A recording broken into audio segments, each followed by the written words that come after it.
Coming up on Global Business, strengthening ties.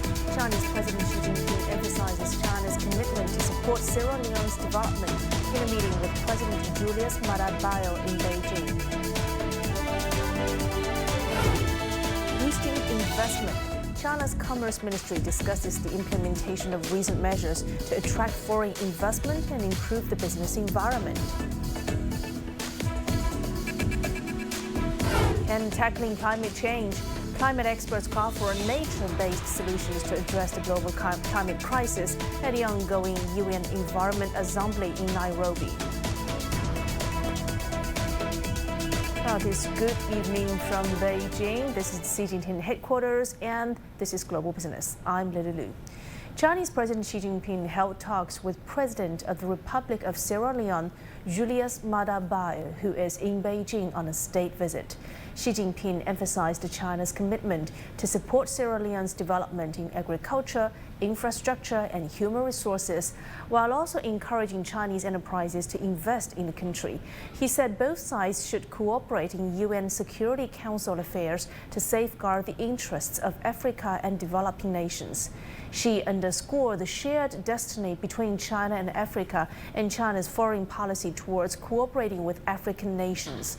China aims to support Africa's industrialization and agricultural modernization in alignment with Africa's Agenda 2063.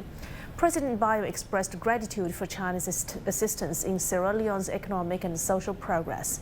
He said the country is willing to learn from China's experience, strengthen cooperation with China under the Belt and Road Initiative. He also sought to broaden collaboration in infrastructure, trade, education, and public services. Following the discussions, both leaders witnessed the signing of several bilateral cooperation agreements. The two countries also issued a joint statement on deepening the comprehensive strategic partnership. Since China and Sierra Leone established diplomatic relations in 1971, ties have deepened over the years. In 2022, bilateral trade between the two nations surged to $1.34 billion. That is an increase of 52.4% in comparison to 2021. China has emerged as a major exporter of mechanical and electrical products to the African nation, as well as metal products, while also importing logs and mineral products from the country. Health care is another key area of cooperation. When the Ebola epidemic struck the country in 2014, China immediately dispatched more than 300 medical professionals to Sierra Leone alongside essential medicines and equipment, contributing significantly to alleviating the crisis. And during the COVID-19 pandemic, China extended support by providing several batches of COVID-19 vaccines to Sierra Leone. Infrastructure development has yielded tangible outcomes, with landmarks such as the National Stadium and a Center for Disease Prevention all serving as symbols of progress in the country. Agriculture is also an important area of cooperation. In 2023, China supplied rice to Sierra Leone while providing mechanical equipment to bolster rice production. China also rolled out training programs for professionals and helped to address food security challenges in Sierra Leone.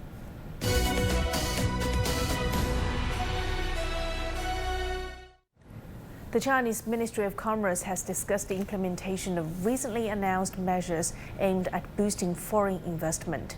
Wednesday's roundtable tackled the 24 measures covering 6 areas, and these include improving the quality of foreign capital utilization with a focus on the service sector and fostering a market-oriented, law-based business environment.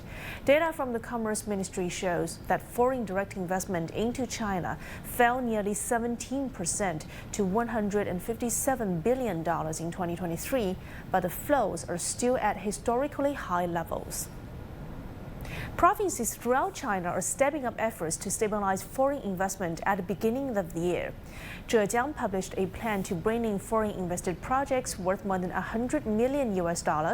In the meantime, Shanghai initiated a series of events to continue to optimize the business environment to attract foreign enterprises. Fujian launched 25 detailed measures to promote the use of foreign capital and improve the treatment of foreign invested enterprises. At the same time, a new batch of major of foreign investment projects launched by the National Development and Reform Commission have been steadily advanced in Liaoning and Jiangsu provinces. U.S. businesses are cautiously optimistic about their investments in China, aimed bilateral trade tensions showing signs of easing. Well, the latest report by the American Chamber of Commerce in South China says a majority of surveyed firms plan to continue to invest in the country over the coming year. Huang Fei reports. More than 180 companies from diverse industries took part in the survey, half of them American firms. 76% of respondents say they plan to reinvest in China this year, a slight increase from the year before. But most companies are treading lightly, with only 3% planning investments exceeding $250 million. In your view, what are the main concerns and caution among American firms? Well, the caution is the fact that COVID did a lot of damage to the economy, to the supply chain, not just in China, but the world over. And of course, recovery from that is going to take some time. China's GDP model is changing. When we look at, used to be exports were driver of the increase in the GDP. Today, consumer base. The bigger the market gets, the more opportunities for us, and therefore we want to make sure that we capture the market share. U.S. companies and manufacturers report the most contraction in revenue growth last year, many citing fierce local competition as a major challenge. Despite this, they believe China still offers better overall returns on investment than global alternatives. Toilet care company Fluidmaster's reinvestment in China is focused on automation. Right now, we have a lot of Chinese talent. They have really skilled, like engineering on the management side, and also the skilled workers. And that is much more valuable than just pure labor. It's so easy for communication, so easy we can work together. All right, we cannot say that very profitable in China. Overall operation cost in China is very competitive still. U.S.-China relations are also weighing on business minds. But 44% of respondents expect bilateral relations to improve this year, a record high. Recent discussions between the U.S. Treasury and Chinese financial officials in Beijing covered issues such as financial stability and cross-border payments. And more talks are planned. Every $1 billion of U.S. investment translates into $180 billion in new GDP each and every year once it's invested, and we want them to continue to focus on increasing foreign investment by opening more and more to the outside world. And I think that's the policy of China will continue. China and the United States are working towards creating a more stable business environment. The Chinese Ministry of Commerce has set up regular channels for foreign businesses to share their feedback. New measures on promoting the private sector hope to create a more level playing field. With China's vast industrial infrastructure and consumer base, its commitment to boosting foreign investment is a positive sign for the global economy. Huang Fei, CGTN, Guangzhou. Experts in Japan are urging the country to boost its electric vehicle infrastructure if it is to remain a leading auto manufacturer. China overtook Japan to become the world's top auto exporter in December, driven by growth in EVs. Chris Goldberg has more from Tokyo. At this hotel in Tokyo's Hamamatsucho ward, a small sign of progress. MyStays Group only installed this electric vehicle charging station in January, believing it'll attract new customers. It's one of only 30,000 stations in Japan, while neighboring China and South Korea boast more than 100,000. I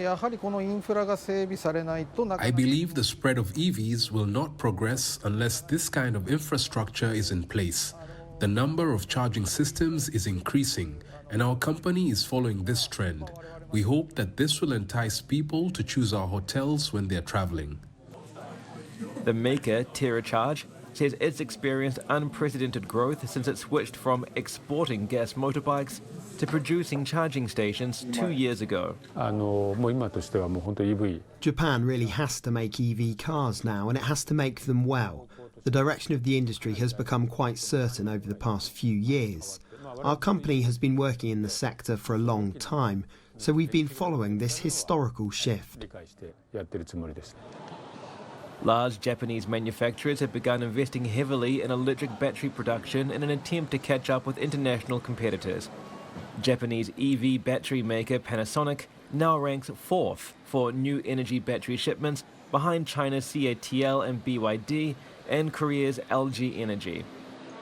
In 2023, China dethroned Japan as the world's leading new car exporter, moving nearly 5 million units, almost 500,000 more than Japan. It's been spurred by the growth of EV-focused BYD, which has outproduced Tesla for 2 years straight.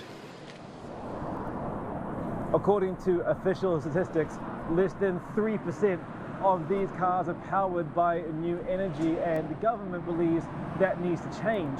It's investing $22 billion in private subsidies to boost Japan's domestic EV battery production and keep the country globally competitive. Experts agree the investment is badly needed. We are very concerned about how Japan will electrify its cars. Whether these cars are made in China or in Japan is a major industrial policy issue. Currently, China is dominating manufacturing.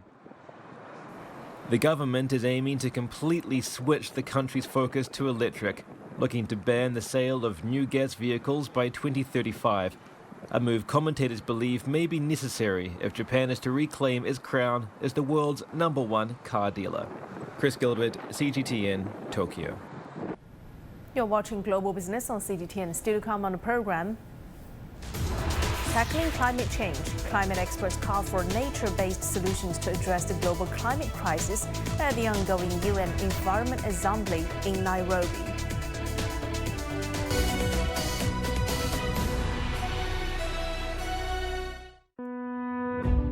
The National People's Congress, China's top legislature, and the Chinese People's Political Consultative Conference, the country's advisory body, convene their annual sessions in Beijing.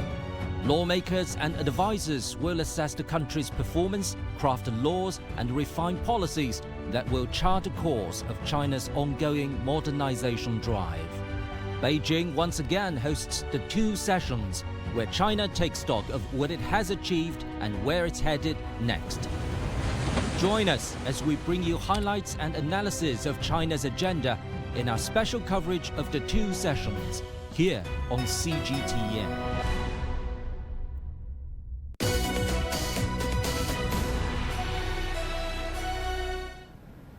Climate experts at the ongoing UN Environment Assembly in Nairobi have called for nature-based solutions to address the global climate crisis. They argue that the power of the nature provides a path to combat the climate crisis, while at the same time supporting biodiversity and the well-being of communities.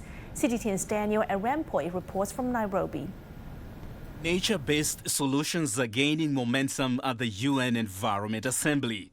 Kenya's First Lady Rachel Ruto urged delegates to draw inspiration from the natural world to address pressing environmental issues. Nature-based solutions hold tremendous potential for addressing the interconnected challenges we face. They offer us a pathway to mitigate climate change, conserve biodiversity, and achieve sustainable development. Nature-based solutions include avoiding emissions by restoring ecosystems and limiting deforestation. The reintroduction of native plant species, for example, would attract diverse wildlife and combat soil erosion. The proposals under discussion indicate a new direction being considered as nations unite to combat climate change. We need to right now focus on getting our financial incentives right so that nature can get better in balance, so that we can be in balance. And we do that by backing nature, by backing nature-based solutions, by sending positive energy to the negotiators. And I really look forward to hearing about the solutions that will be forthcoming from this assembly. This convergence is the only way for us to pave the way for a sustainable and a peaceful coexistence between ourselves and with nature. Delegates believe a natural approach will help enhance biodiversity and safeguard local habitats for future generations.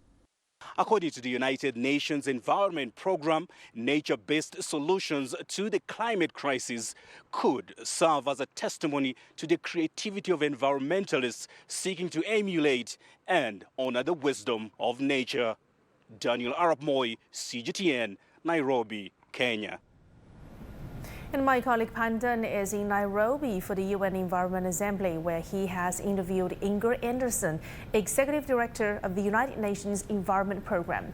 Anderson says the UNEP is counting on China to show a progressive role in the plastic treaty deal. What do you make of the role of China at this year's UN Environment Assembly?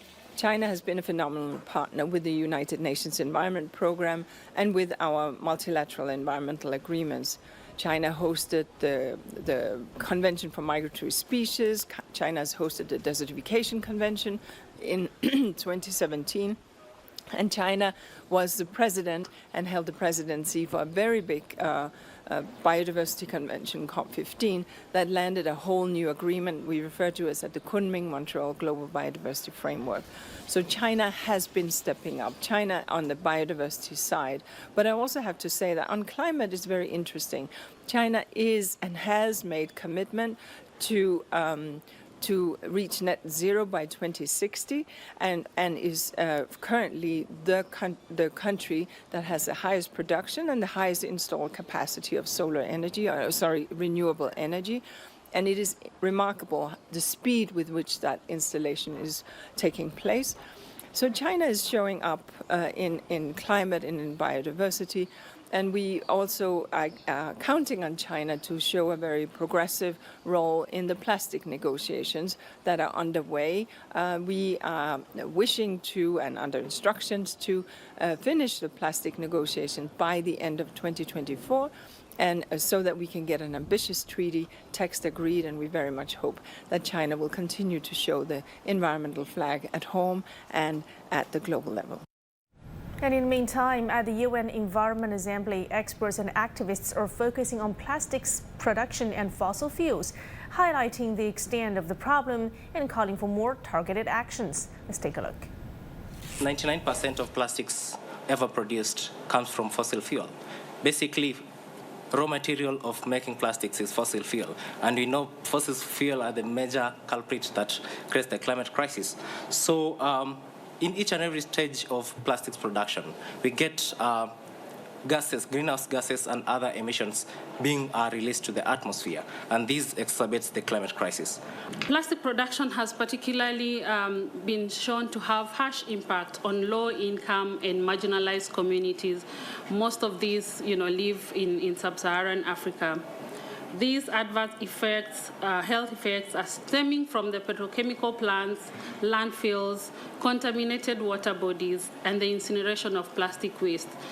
The Global Plastic Treaty must therefore reduce plastic production by at least 75% by 2040 to ensure that we are avoiding the worst impacts of the climate crisis. We cannot protect our climate, our biodiversity, our health, and curb pollution unless we reduce plastic production. Now, for more discussions on this topic, let's bring in Shen Yiyang, Director of the Inclusive Development Research Center. Mr. Shen, so we were hearing actually from the sixth session of the UN Environment Assembly that is ongoing in Nairobi now. How can the UNEA, as the world's top decision-making body on the environment, help to underline the importance of multilateralism in tackling climate change issues? Well, thank you for having me. I think as a UN organization, so this kind of assembly is a very good opportunities for developed country and developing country work together to find a way, on one hand, to promote the development, economic development, on the other hand, the climate change mitigation or environmental protection, because not like developed country, in many developing countries, so they have to be first to survive, to get enough food and also water and so on. So sometimes it's a kind of paradox and also a kind of challenge. For on one hand, you have to balance the development part. On the other hand, you have to move to a clean new world. So I think in this multilateral, assembly, that the voice from developing world, the global south, and also developed world, and also the emerging developing countries like China, India, Brazil, can all be there and work together to find a good solution. And also among the topics being discussed at this meeting is sustainable urban mobility. What is your view on the synergy between sustainability and urban mobility? I myself have been to Nairobi about 1 year ago. At that time, Nairobi is now building its new BRT. However, there's still a lot of things that could be done, to improve the mobility and also the green transport in that big city. So actually, the electric buses and also the solar power and all kind of new technology can be used. Using Nairobi as an example for many developing countries. Actually, this is a world we need innovation, not just on technology, but also business model and new forms of financing. A lot of things need to be provided integratedly to the developing country. So in my view, China is moving very fast for the green transport. But still in many Chinese cities, the mobility and public transport is still a big issue. So no need to say, the other developing countries. I think, all the developing countries and developed countries should be working together to find a solution. It may be some, cost effective, but also clean solution. And also, what sort of contribution do you think China has made to this global mission in reaching, let's say, environmental agreements as well as taking actions? I think China has been doing great, in the UN system to promote the climate change, discussions, and also providing support, financial support for other developing countries. What is more, I think technology transfer is also something that China have already been doing and could be done, in the future furtherly. So I myself have been participating in a UNDP program called the China-Africa Technology Transfer Program. So in that program, not just new policies, but also specific technologies on renewable energy has been transferred from Chinese parts to the African partners. So I think such kind of South-South cooperation in the future will be more and more. And I'm sure, China has been doing well, to meet its target for 2060 carbon neutral. And China's experience will be especially helpful for many other developing countries. And thank you so much for your insights. This is Mr. Shen Yiyang, Director of the Inclusive Development Research Center for us.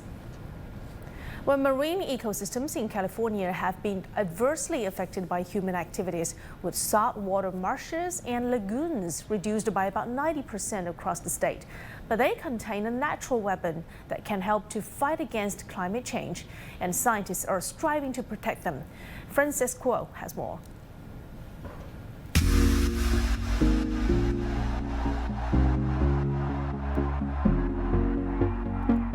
The weather in San Diego is famously flawless, with a reputation for climate constants. It's still nice that there's no wind. The sunny skies are what drew resident Shaylee Heller to the city. But over the past 6 months, America's finest city got a wake-up call. This month alone, not one but 2 rounds of atmospheric rivers pounded San Diego and other parts of California. These fire hoses of moisture unleashing torrential rain and fierce winds. A month earlier, an unexpected and ferocious storm dumped nearly 7 centimeters of rain on the city, its rainiest day ever in January since 1850. The torrent once again catching residents and forecasters completely off guard. The biggest weather surprise of them all came last August, when a tropical storm made a direct hit on San Diego County, the first time since 1939. We had massive king tides. The tide was actually coming up onto the boardwalk and washing sand, seaweed, all these things onto the boardwalk that I had never seen before. It is a rare event. The historic moment was no surprise to UC San Diego climate science professor Shangping Xie. In the past, the area's moderate water temperatures would prevent storms from gaining strength.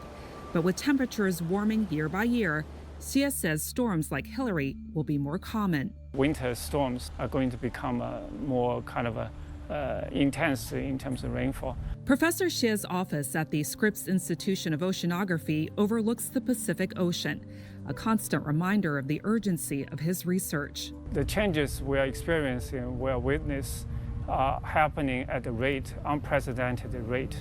So in lifetime, basically, or even shorter than lifetime. So the coastal communities in California are facing difficult choices.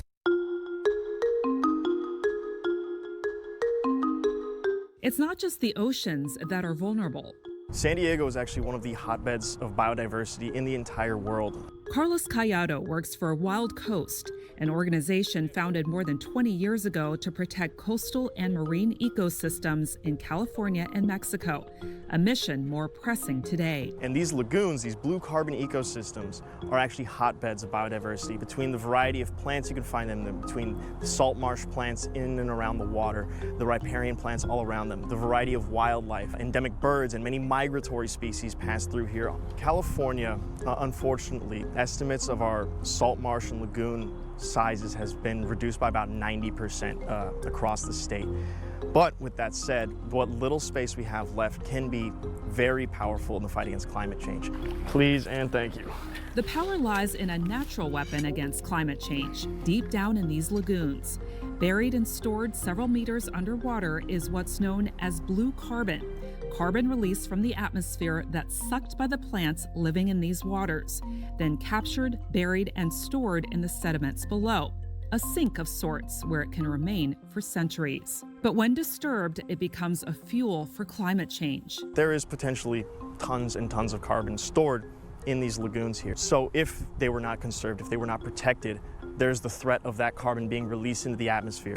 While Callado works to protect these lagoons, Shaylee Heller takes her mission to the wetlands of San Diego's Mission Bay, at least what's left of them. Mission Bay used to be like all saltwater marsh, and now there's only like 40 acres left out of 4,000, so that's only 1% that is still that saltwater marsh. It's really overwhelming and scary and disheartening. Heller leads eco-tours on these crucial and vulnerable waterways that serve as a natural barrier to storms.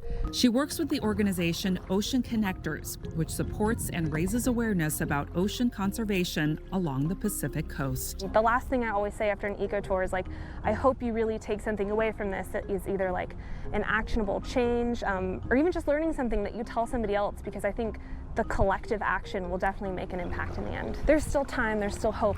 Frances Koh, CGTN, San Diego. Well, with that, I'm wrapping up this edition of Global Business here on CGTN. Thanks for being with us. I'm Lulu in Beijing. Till next time, bye for now.